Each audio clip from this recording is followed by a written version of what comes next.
someone had a question about systolic heart failure and why the end diastolic volume increases rather than decreases. First off, that reason is due to fluid retention, but I'll talk about it in terms of the equations so that hopefully it'll make more sense. Let's talk about this. All right. So obviously in systolic heart failure, the cardiac output decreases because the stroke volume decreases because the contractility decreases. And the ejection fraction is what measures the contractility, right? And that equation is the stroke volume over the end diastolic volume. So a normal stroke volume is around 70 mils.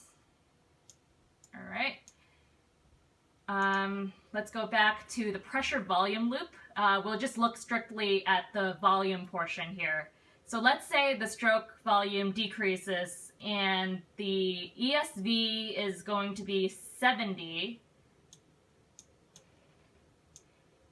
And, ooh, I did that backwards. Okay. The EDV is going to be 120. And the ESV is going to be 70. So EDV minus ESV gives you the stroke volume. So that'll be 50 mils. So it's a lesser stroke volume than a healthy heart, right? So this point right here goes up a little. This point right here stays there. Now, in another case, let's say the EDV is 130 mils and the ESV is 80 mils. You'll still get the same stroke volume of 50 mils. In this case, this point here goes up a little bit, this point here goes up a lot.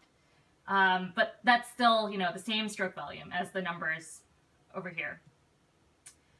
So going back to ejection fraction, it's stroke volume over EDV. So we have the 50.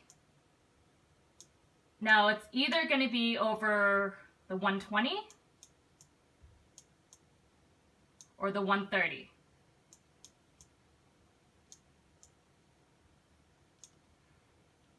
And in this case, when it's over 120, the ejection fraction is 0.41. When it's over 130, the ejection fraction is 0.38. And obviously this is a lower ejection fraction, which means it's a lower contractility, right? And this is the increase in EDV versus just 120.